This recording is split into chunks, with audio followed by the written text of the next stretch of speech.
wabarakatuh. Selamat sore, salam sejahtera buat semuanya. Terhormat Direktur PT Citra Persada Infrastruktur, Bapak Faisal Hamka. Direktur Operasi PT Citra Persada Infrastruktur, Juris Tobing. Direktur Utama PT Paksi Padmasana, Bapak Wisnu Dharma Setiawan. Bapak Direktur Business Development, Bapak PT Paksi Padmasana, Bapak Ahmad. Bapak Yoga Sara, Ibu Hayuning Diansari SH, Bapak Reza.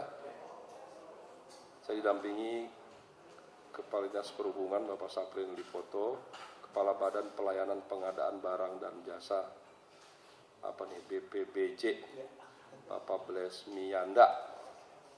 Baiklah, terima kasih untuk memberikan waktu. Mohon maaf tadi terlambat, saya tuh biasanya kalau terima audiens itu saya minta Bu Nurul aturnya malam. Kan dari pagi sampai sore saya biasanya dampingi Pak Gubernur, jadi waktunya Pak Gubernur minta Pak Wagub ikut seluruh rangkaian beliau, jadi saya kosongin lah. Dan kadang-kadang Pak Gubernur kan memutuskan itu di injury time gitu, dia kan banyak sekali putuskan mana gitu. Jadi tanya nih Pak Kepala Dinas nih, Kepala Badan kita udah paham lah, malam tuh nunggu WA tuh, besok kemana gitu. Makanya akhirnya kalau daripada kita janji sama orang nanti kasihan, pernah kasihan 2-3 jam nunggu, ya banyak, waduh. Maka saya bilang, Bu Nurul jangan diagendakan di jam kerja, kasihan orang. Gitu. Ini untung masih keburu nih, nggak gitu ya. Baiklah, untuk nomor 1 silakan Bapak Ibu, apa maksud, tujuan dan lain-lain disampaikan. Ya Pak, Assalamualaikum warahmatullahi Ini wabarakatuh. juga yang ngatur, saya nggak ngerti, yang ngatur biasanya Bu Nurul Pak. Ya. Saya harus didampingi siapa, saya masih belajar itu. Kalau urusan ini siapa yang harus mendampingi, udah ikut aja. Bu Nurul, Kasubag ya? Kasubag TU ya, istilahnya yang ngatur dia.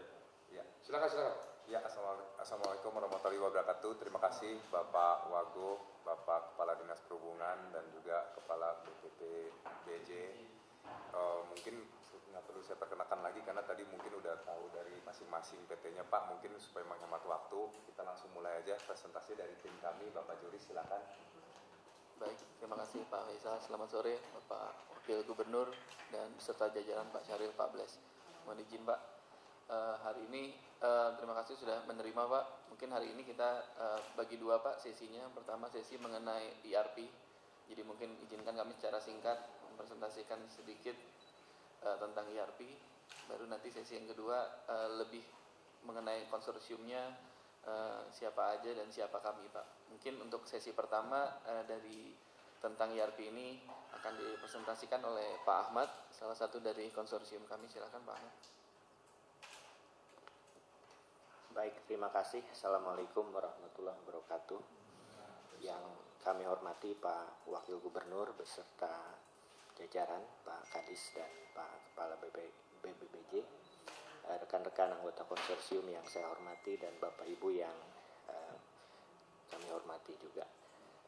Kami izin menyampaikan sekilas tentang overview tentang road user charging. Jadi di ini istilah electronic road pricing itu di industri disebut sebagai road user charging. Next Pak Juris. Jadi ini adalah konsep utama dari road user charging, adalah sebuah metode untuk bagaimana caranya traffic di jalanan itu tidak melebihi kapasitas jalan. Jadi sebetulnya ERP itu adalah alat kontrol untuk mengontrol traffic supaya ada pada posisi optimal dan tentu untuk mengurangi kemacetan dan kerugian-kerugian yang ditimbulkan oleh kemacetan itu sendiri. Next Pak Juris. Nah, kenapa kita membutuhkan road pricing? Jadi road pricing ini adalah bagian daripada Intelligent Transport System Initiative. Paling tidak ada 4 hal yang bisa ditawarkan oleh penerapan electronic road pricing. Yang pertama adalah bagaimana kita mengurangi kemacetan. Sebagaimana kita ketahui bahwa di setiap kota-kota besar saat ini, terutama nanti tahun 2025 diprediksi 60% dari populasi itu akan ada di daerah perkotaan. Jadi ini menjadi satu challenge buat semua kota di seluruh dunia. Dalam hal ini Jakarta ya, kita menghadapi challenge bagaimana kita mengurangi kemacetan. Yang kedua adalah improve road safety. Saat ini dicatat oleh beberapa entity ya, bahwa kecelakaan di jalan itu sebetulnya pembunuh terbesar di dunia gitu, di luar penyakit ya. Dan ini yang perlu kita lihat, bahwa sebetulnya bagaimana road safety ini menjadi sebuah hal yang penting untuk kita lakukan. Dulu untuk pembatasan lalu lintas ada joki misalnya, kemudian pindah ke 3-in-1, kemudian pindah ke ganjil genap. Nah, ini melibatkan proses penindakan hukum di lapangan yang tentu juga ada impact-nya buat kesehatan, buat penyakit pernafasan dan lain sebagainya. Kemudian yang ketiga ada infrastructure financing. Dalam hal ini ERP menawarkan sebuah bentuk earmarking. Kalau di kota-kota besar dunia yang menerapkan ERP, ini digunakan sebagai alat atau sarana untuk revenue dari ERP itu dipakai untuk meningkatkan pembangunan infrastruktur transportasi. Yang keempat adalah bagaimana ERP ini bisa mengurangi polusi. Kami melihat bahwa saat ini untuk kebijakan transportasi itu ada mekanisme pull dan push ya. Pull itu kita udah memindahkan dari kendaraan pribadi ke kendaraan umum. Jadi sekarang sudah kita lakukan public transport, itu ditarik masyarakat untuk menggunakan public transport. Tapi di intelligent transport system itu belum cukup Pak. Kita harus juga mekanisme push, jadi ditekan supaya pengguna kendaraan pribadi ini supaya berkurang, ini harus ada mekanisme push. Salah satunya melalui electronic road pricing. Jadi ini beberapa kajian ya, di Pak Presiden, Pak Gubernur menyampaikan bahwa inefisiensi bahan bakar di Jabodetabek ini nilainya cukup signifikan, besar, berapa 60 triliun lebih gitu. Nah, bagaimana road pricing ini bisa menjadi salah satu kontributor untuk mengurangi polusi. Ini kita tujuan akhirnya adalah bagaimana urban growth ini secara sustain terus bertumbuh, dan pada akhirnya quality of life daripada masyarakat Jakarta pada khususnya akan meningkat gitu. Next Pak Juris. Ini beberapa referensi Pak di dunia ya. Jadi kota-kota yang menerapkan electronic road pricing ini ternyata bisa dilihat rata-rata bisa meningkatkan quality of life-nya. Saya ambil contoh Stockholm Pak. Stockholm itu menerapkan road pricing tahun 2006 ya Pak Wisnu. Dan tahun 2010 mereka menjadi the green capital of Europe. Jadi sebelumnya Stockholm itu menjadi salah satu kota termacet di Eropa. Setelah menerapkan road pricing, ternyata dia berhasil meningkatkan quality of life di kotanya dan bahkan menjadi salah satu green capital city of Europe. Dan mereka ini punya target tahun 2040 adalah menjadi kota yang bebas emisi, bebas bahan bakar fosil ya. Dan tahun 2020 ini mereka sudah mereduce kira-kira 2,8 ton CO2 gitu ya di kotanya. Ini juga salah satu challenge kita di Jakarta. Mudah-mudahan kita bisa mengurangi emisi CO2 demi kelangsungan hidup masyarakat yang lebih baik. Di beberapa kota yang lain di Singapura, London, Milan, Trondheim gitu ya. Jadi tidak semua kota mampu menerapkan ERP. Untuk menerapkan ERP ini tentu sangat butuh leadership yang kuat menerapkan ini. Karena ya mudah-mudahan kalau Jakarta nanti bisa menerapkan ini bisa sejajar dengan kota-kota besar yang sudah menerapkan ini. Next Pak Juris. Nah, secara prinsip ada 6 hal yang harus kita concern ya untuk penerapan jalan berbayar ini. Yang pertama payment media, kemudian infrastruktur jalannya, stakeholder yang terlibat, regulasi undang-undangnya, metode pembayarannya seperti apa, dan yang paling penting adalah enforcement atau penegakan hukumnya seperti apa. Lanjut Pak Juris. Nah, secara regulasi sebetulnya sudah ada Pak. Jadi undang-undang maupun peraturan pemerintah yang related terhadap ERP, dan tentu ini diperlukan untuk implementasi, diperlukan dukungan dari bentuk perda dan pergub untuk operasional sehingga nanti bisa diterapkan secara khusus di DKI dan bisa bermanfaat untuk menuju master plan transportasi yang sudah DKI susun dan tentu yang sesuai dengan target kita, tujuan dari penerapan ERP tadi. Lanjut. Nah, mengapa perlu teknologi yang tepat, Pak? Ini adalah contoh di gambar tengah itu ketika kita memilih teknologi secara silo. Artinya kita punya toll road operator, kita punya ERP, parking, drive-thru. Kalau masing-masing sistem ini menggunakan platform atau teknologi yang berbeda, maka end up-nya akan seperti itu, Pak. Di layar di kaca mobil kita akan banyak sekali device, sensor yang tentu akan mengganggu penerapan kenyamanan kita berkendara. Lanjut, Pak Juris. Nah, sementara konsep pemilihan teknologi itu kira-kira biasanya ada dua hal, Pak. Yang top down approach atau bottom up approach. Nah, yang dilakukan oleh negara-negara maju itu biasanya melakukan top down approach. Jadi bagaimana apa saja yang dibutuhkan gitu oleh masyarakat, dari requirement-nya seperti apa, regulasinya seperti apa, local culture-nya seperti apa.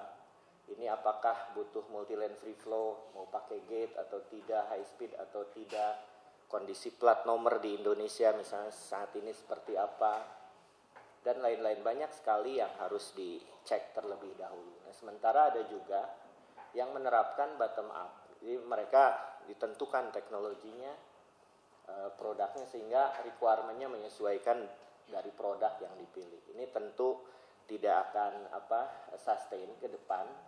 Next, Pak Juris, kita bisa lihat, Pak, sebagai contoh, Pak.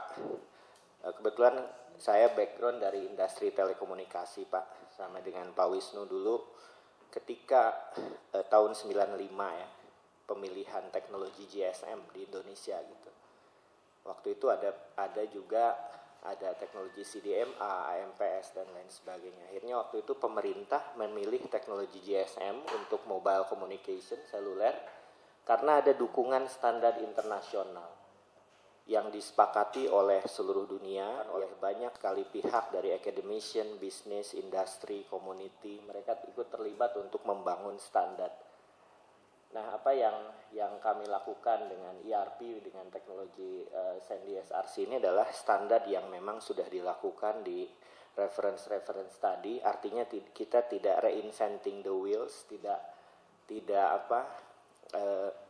mencoba-coba hal baru, tapi memang sudah yang jelas roadmap ke depannya seperti apa. Lanjut, Pak Juris. Nah, kemudian concern selanjutnya untuk payment media. Jadi onboard unit yang akan kita gunakan untuk road pricing ini, menurut kami ini adalah sebuah standar yang sudah sangat lengkap gitu ya. Pertama, dukungan open standarnya sudah jelas, tidak ada yang namanya monopoli seperti halnya GSM, Pak Wagub izin. Di kita ada operator banyak, Telkomsel, Indosat, XL, dan provider handsetnya juga ada Apple, Samsung, dan lain sebagainya gitu ya. Penyedia jaringannya ada Huawei, ada Siemens, Samsung, Ericsson, dan lain sebagainya. Ini open standarnya. Jadi siapapun industrinya justru berkembang gitu. Nah, apa yang kita usulkan di sini itu kira-kira mirip dengan GSM tadi. Ini udah dukungan standar, kemudian secure.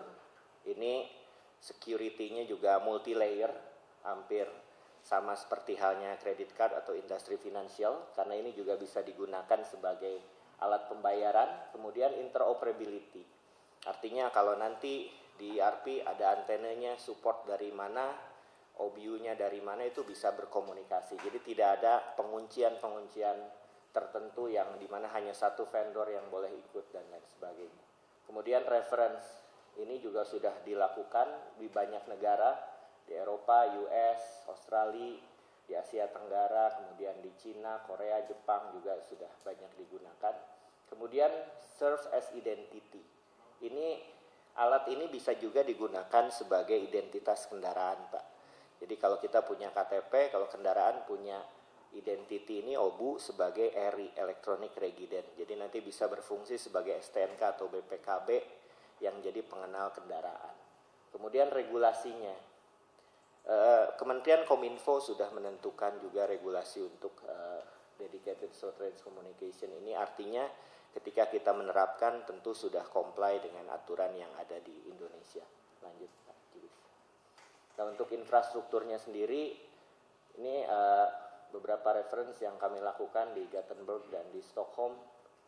Ini kita udah menerapkan single gantry, jadi secara estetika kota juga cukup menarik gitu. Lanjut Pak Judis. Nah, ini sebagai contoh bisa di play. Klik. Sorry, lanjut aja lanjut. Lanjut aja, next.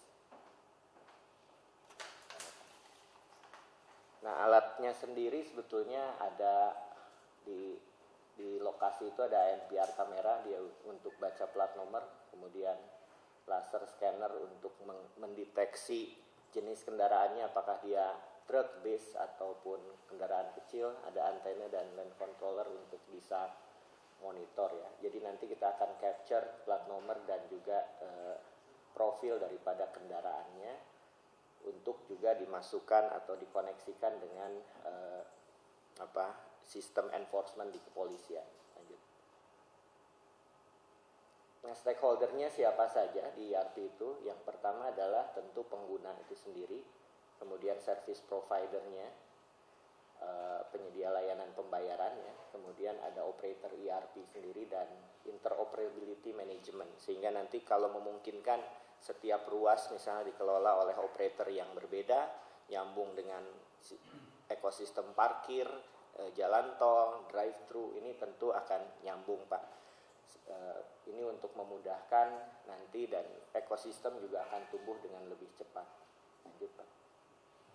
Nah, ini peran-perannya, bagaimana perbankan terlibat di situ, pengguna dengan adanya mobile application, dengan adanya disruption teknologi ini akan sangat dimudahkan, bisa dikoneksikan dengan mudah. Kemudian interoperability-nya juga nanti bagaimana saling menagih antar operator, seperti halnya antar kartu kredit gitu ya, bisa di swipe di mesin manapun, itu interoperability. Kemudian dari sisi operator juga nanti bagaimana tarifingnya, kebijakan transaksi dan lain sebagainya, ini yang akan dilakukan oleh Blood di DKI Jakarta, for example. Lanjut. Ini arsitekturnya. Jadi ada operational back office, commercial back office, dan juga di belakang nanti ada contact center. Tentu ke pengalaman kami setelah 30 tahun bergerak di bidang ini Pak, tentu ini yang akan kita bawa, experience, capability, dan insight, bagaimana problem solving di lapangan. Tentu ini akan menjadi nilai tambah jika kami nanti berkesempatan untuk mengoperasikan layanan ini. Lanjut Pak. Nah, ini sistem pembayarannya, nanti pengguna ini bisa nanti multi merchant ya, untuk top up juga bisa. Sekarang ada GoPay, Dana, OVO, Link Aja, Payment Gateway, kendaraan. Jadi semua sistemnya sudah sesuai standar. Salah satu keuntungan penggunaan standar adalah interoperability dengan sistem-sistem lain yang sudah ada. Jadi kita nanti ini sudah kita desain sedemikian rupa Pak untuk bisa interop dengan banyak sistem. Lanjut Pak Juris. Nah, challenge-nya adalah ke depan banyak sekali ekosistem. Pertama ekosistem parkir, kemudian ada ASDP ferry untuk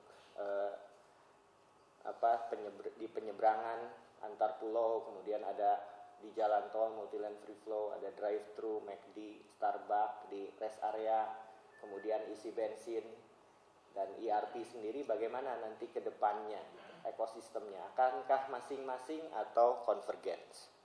Kita bareng-bareng gitu memilih sebuah teknologi yang interoperable, dan di setiap ekosistem itu nanti akan tersambung. Disitulah bisnis ekosistem akan tercipta, dan tentu ketika ekosistem tercipta bisnisnya, maka masyarakat juga yang terlibat akan makin banyak, side bisnisnya akan makin banyak, opportunity akan di-create semakin banyak, dan tentu kebijakan pemerintah sangat penting di sini. Apakah kita end up dengan gambar di tengah tadi atau one teknologi yang bisa di-adopt, dilaksanakan oleh masing-masing ekosistem tanpa harus dilakukan sebuah vendor lock-in atau monopoli, tapi tentu ini akan menjadi terbuka teknologinya, standar, dan siapapun bisa terlibat, siapapun bisa meng-create teknologi, bahkan orang Indonesia pun kalau sudah standar bisa meng-create pabrik sendiri,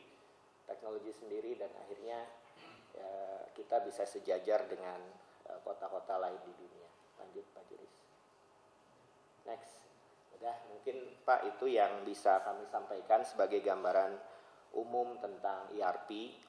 Jadi sekali lagi ERP adalah sebuah inisiatif yang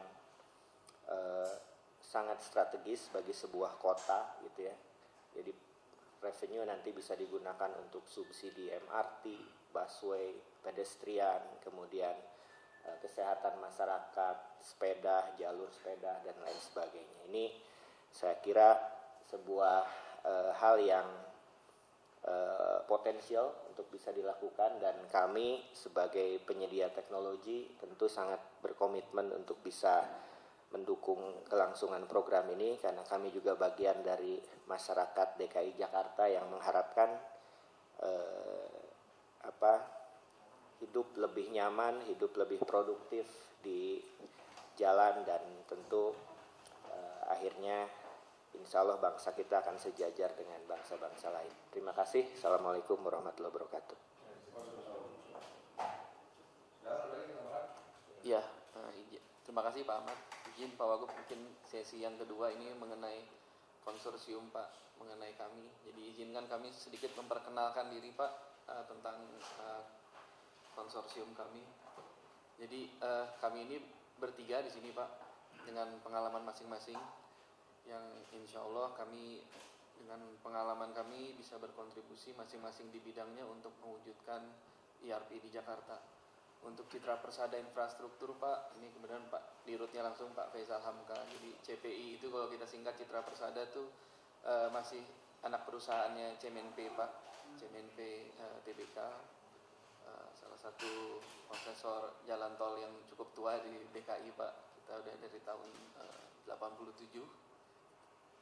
Kemudian CPI sendiri kita operator Pak, jadi memang kita sudah punya pengalaman dari tahun 90 itu untuk mengoperate beberapa ruas jalan tol, tidak hanya milik dari CMNP Group, sampai hari ini juga beberapa tol dari BUMN juga itu dioperasikan oleh CPI Pak. Kemudian partner kami ada PT Della Meta Bilano, ini direkturnya Pak Reza. Della Meta Bilano ini juga 30 tahun ya usianya ya Pak ya. Kan ini Pak, 8 Mei tahun 90. Oh, singkatan Della Meta Bilano. Bukan perusahaan Italia ya. Della Meta ini pengelola transaksi ya, transaksi jalan berbayar ya. Pertama Pak, di Jagorawi, kami sekarang sudah expand ke multi transportasi di Transjakarta. Tapi poin kami paling banyak Pak sekarang dan yang kalau ini Pak informasi yang 9 bulan terakhir di Pelindo kami mengelola 14 pelabuhan, dan ke depan akan mengelola dari 2 kali sampai 4.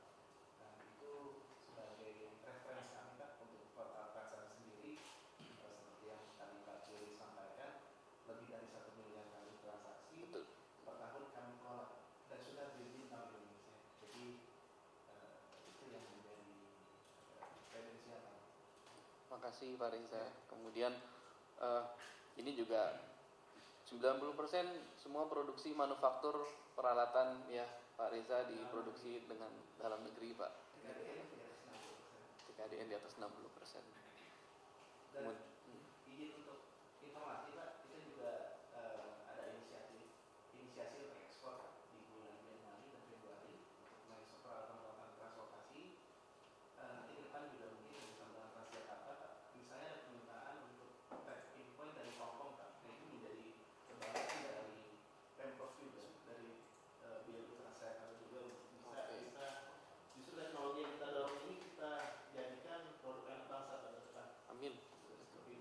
kasih Pak Reza. Selanjutnya ada PT Paksi Padmasana. Ini ada Pak Wisnu, Pak Ahmad yang bakal support memberikan kontribusinya juga 30 tahun pengalamannya ya, dan bantu operatingnya juga ya Pak ya. Mungkin kalau kami boleh sedikit Pak, dalam satu slide ini kami mencoba mensamarikan kekuatan daripada konsorsium kami, seberapa siap kami untuk membantu mewujudkan ERP. Jadi tadi seperti disampaikan oleh Pak Reza, gabungan dari seluruh transaksi yang kami kelola secara konsorsium ya, itu mencapai 1,2 miliar transaksi per tahun, atau kami mengelola transaksi itu sekitar 3,3 juta transaksi per hari Pak. Untuk roadside equipment, pengalaman kami konsorsium digabungkan itu kami sudah membangun, menginstalasi dan mengoperasikan total gantry, kemudian VMS, akses road dan semua lajur untuk equipment itu sekitar 228 gantry di seluruh Indonesia ya, alhamdulillah. Kemudian karena memang CPI juga kami operator Pak, jadi kami lumayan banyak untuk mengelola SDM yang memang sudah pengalaman untuk mengoperate jalan berbayar di jalan tol itu. Total SDM kami itu mencapai lebih dari 5.000 karyawan Pak. Ini dibagi full shift untuk, karena kan biasanya untuk jasa itu 24 jam ya Pak ya kalau di jalan tol. Kemudian ada sekitar 1.350 total kilometer ini jalur komunikasi yang kami kelola sampai dengan hari ini, dan related dengan free flow gitu, atau kami sudah melakukan proof of concept. Di antaranya ada beberapa teknologi, dan 2 kali terakhir ini kami juga menggunakan teknologi tadi yang disampaikan Pak Ahmad itu di bulan April dan bulan Mei, itu di salah satu jalan tol milik CMNP Pak, di Tol Desari. Kami juga alhamdulillah itu sudah lancar, sudah UAT juga dengan bank.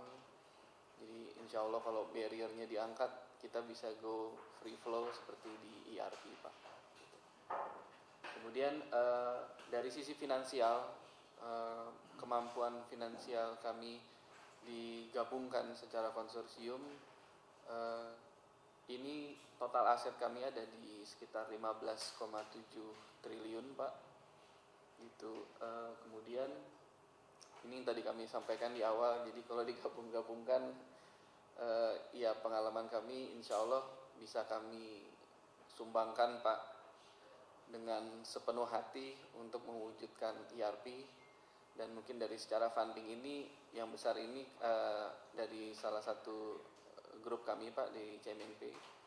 Itu memang karena ini kita pakai angka konsol Pak, jadi memang kami secara finansial alhamdulillah insya Allah didukung oleh holding company kami gitu, dan dari grup lain juga akan ikut membantu. Jadi insya Allah mungkin kami nggak akan terlalu memberatkan APBD di dalam implementasi ERP. Mungkin secara singkat hari ini kami sampaikan Pak Wagub beserta jajaran sedikit tentang ERP dan sedikit tentang konsorsium. Mungkin ada tambahan dari rekan-rekan?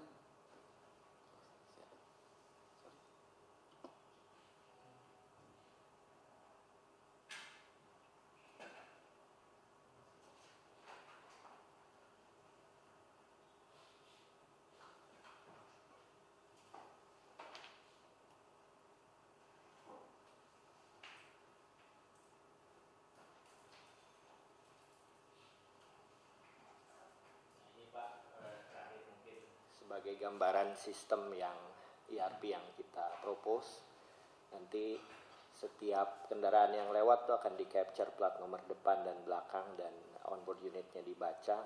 Kemudian nanti akan ada billing, tagihan, kalau postpaid atau prepaid langsung di capture. Jadi plat nomor pun langsung kita di capture. Kita punya confident levelnya, kita sudah uji coba juga di Jakarta, di Indonesia, beberapa plat nomor kita udah ribuan plat nomor kita baca Pak ke lab kita di Belanda untuk bisa lebih paham bagaimana karakter plat nomor di Indonesia. Dan kita juga nanti udah siapkan juga back office-nya untuk human back office nanti membantu untuk pembacaan manual jika ada yang mungkin miss atau tidak tercapture nanti bisa kita lakukan. Nah inilah sebetulnya nanti impian kita ke depan bahwa setiap kendaraan nanti yang lewat kita bisa identifikasi charging yang tentu nanti akan memperkaya big data di DKI Jakarta ya.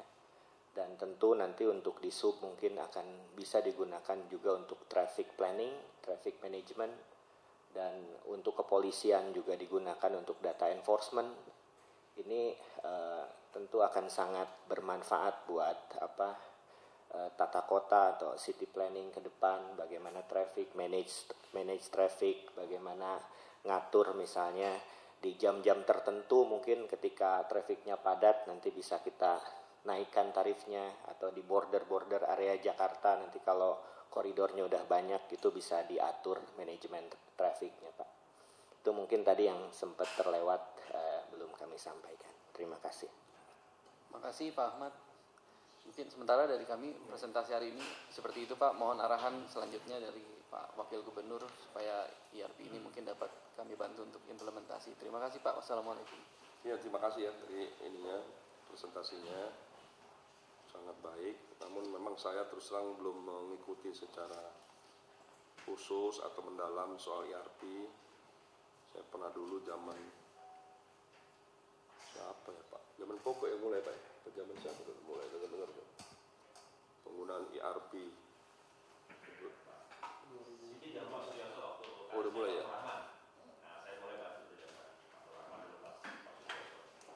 Ya artinya program ini sudah juga menjadi perhatian Pemprov lah kira-kira begitu.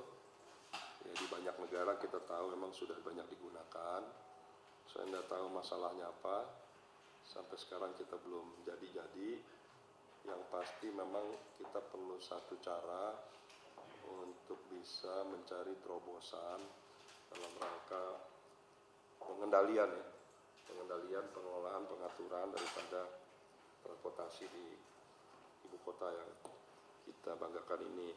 Jadi ya banyak hal mungkin ada yang transportasi publiknya, MRT, LRT, apalagi pernah monorail mau Transjakarta. Sekarang kita punya Jaklingko, kita punya trotoar, sepeda dan lain. Prinsipnya kami berusaha untuk memastikan bahwa transportasi di Jakarta sedapat mungkin menggunakan transportasi publik ya. Tapi juga memberi kesempatan pada transportasi pribadi ya, tidak menghalangi.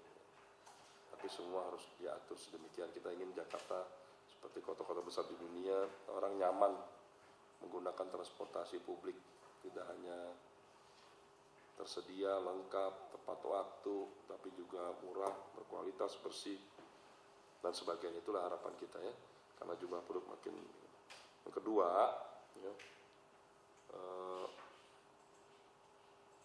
kita memang tidak mungkin membiayai ini karena kita ya saya pribadi setidaknya yang sedapat mungkin bekerja sama dengan pihak swasta dalam hal berbagai pembangunan. Jadi pembangunan itu idealnya membangun satu bangsa itu idealnya melibatkan banyak pihak. Tidak semua harus dibiayai oleh negara.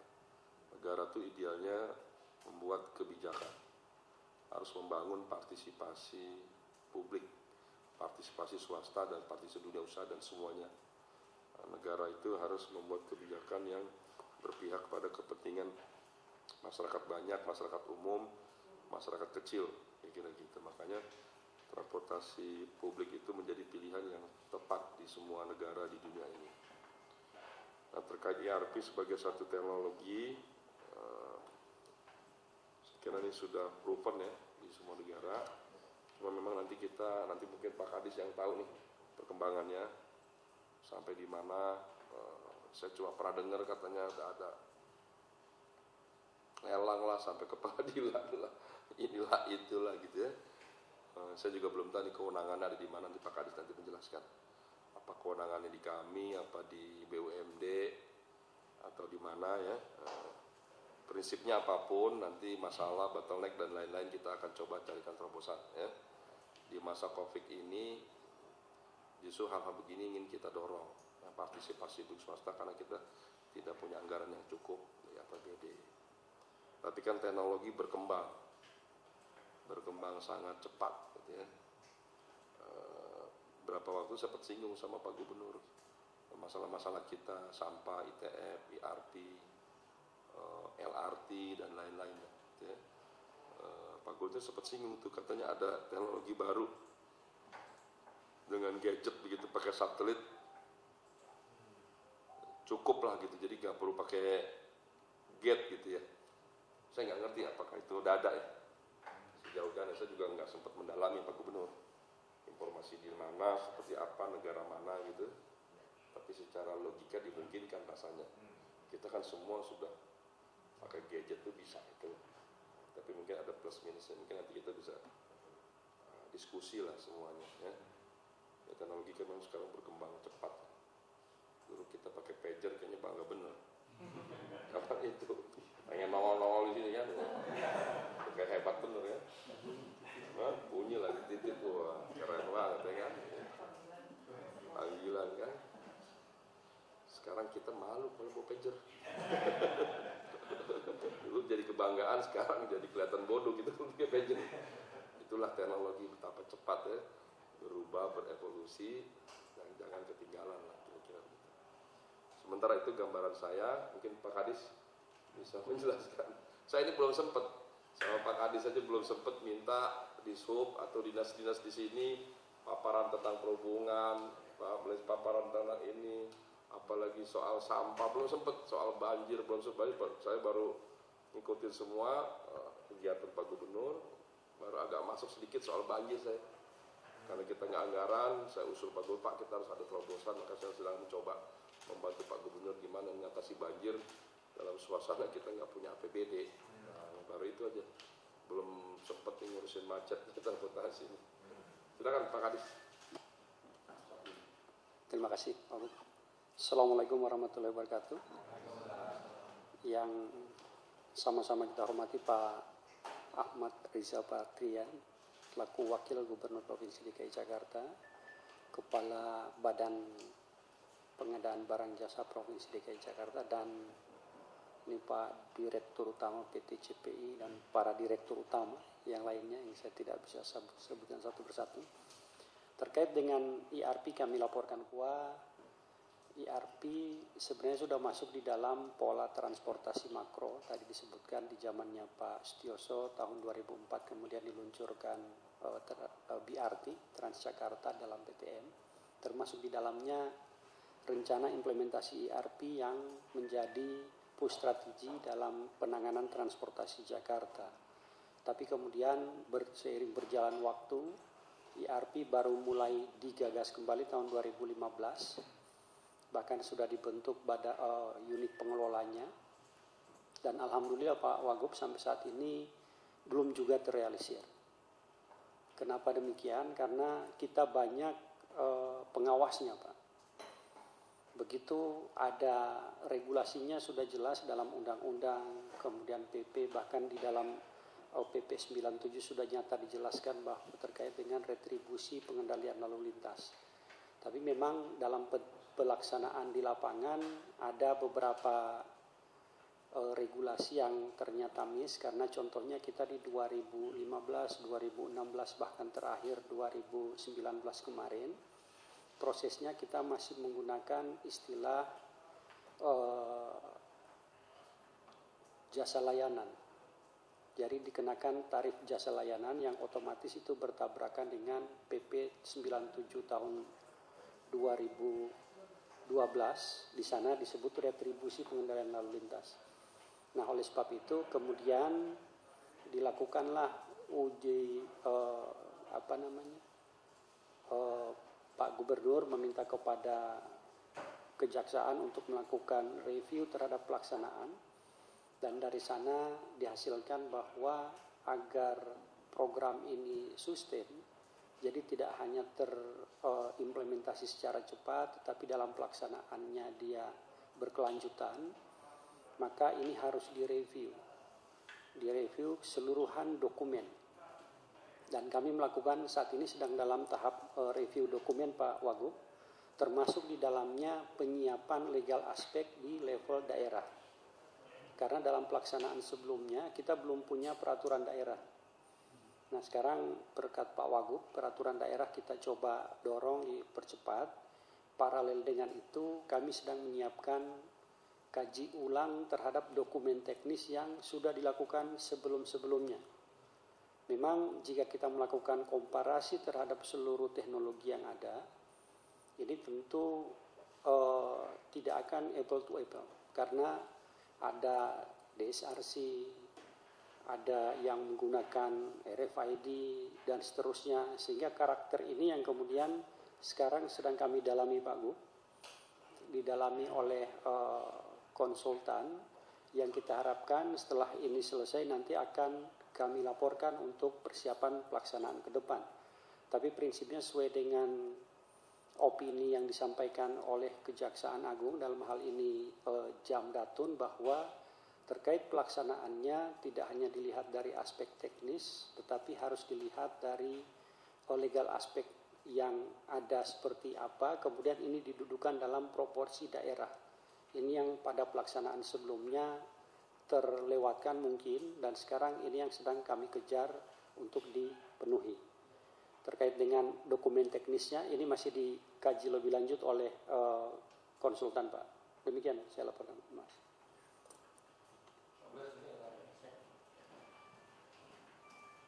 Bismillahirrahmanirrahim. Saya izin Pak Wagub. Kami dari Badan Pelayanan Pengadaan Barang dan Jasa, tugas kami adalah melakukan tender Pak. Jadi ini hal juga yang harus dipersiapkan, ini lapor ke Pak Wagub juga. Bedanya proses tender saat ini dengan proses tender sebelumnya, karena sebelumnya menggunakan Badan Layanan Umum. Jadi kalau di BPPBJ itu mutlak menggunakan APBD. Nah, ini izin Pak, itu belum ada, saya juga belum tahu keputusannya seperti apa. Tapi kalau dari kami, prinsipnya begini, yang harus diperkuat, artinya detail kan, adalah spesifikasi teknisnya dan kajian kelayakannya. Itu harus memenuhi prinsip efektif, efisien, bersaing, terbuka, adil, dan akuntabel.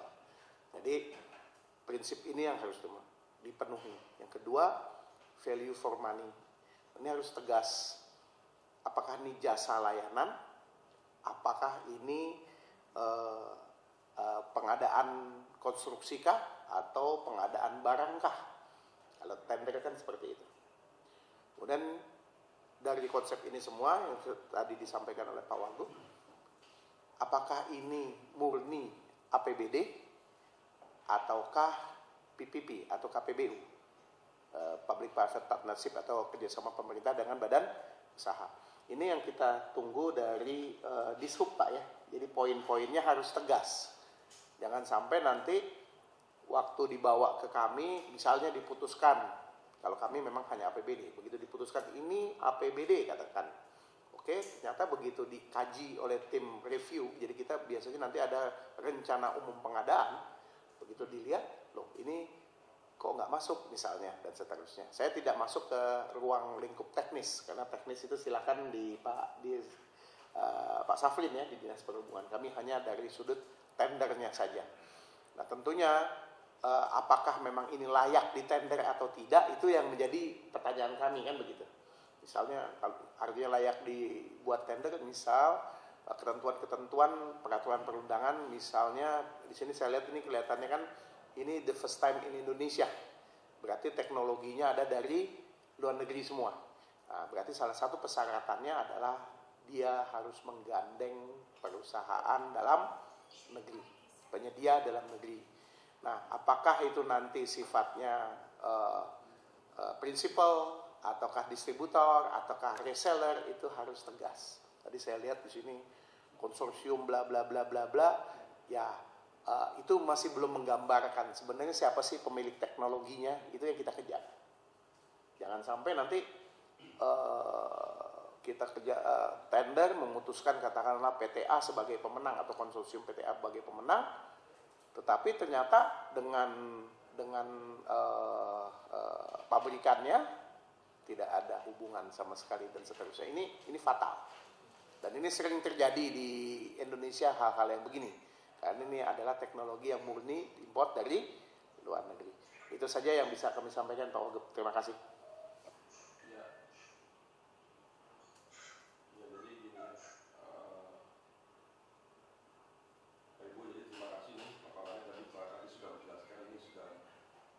Progres sebetulnya Pak ya, tapi lebih pada penyiapan regulasi. Dokumen teknis.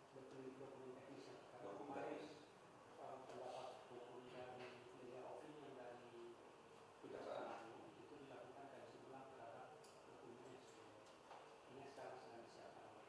Kira-kira berapa lama Pak? Kita harapkan dalam 1 bulan ke depan sudah Selesai. Perdanya sekarang sudah berproses untuk ke Bapeda.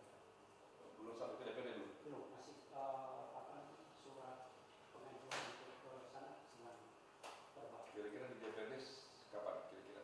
Minggu depan sudah disampaikan. DPD komisi berapa ya? Komisi di B Pak. Biasanya berapa lama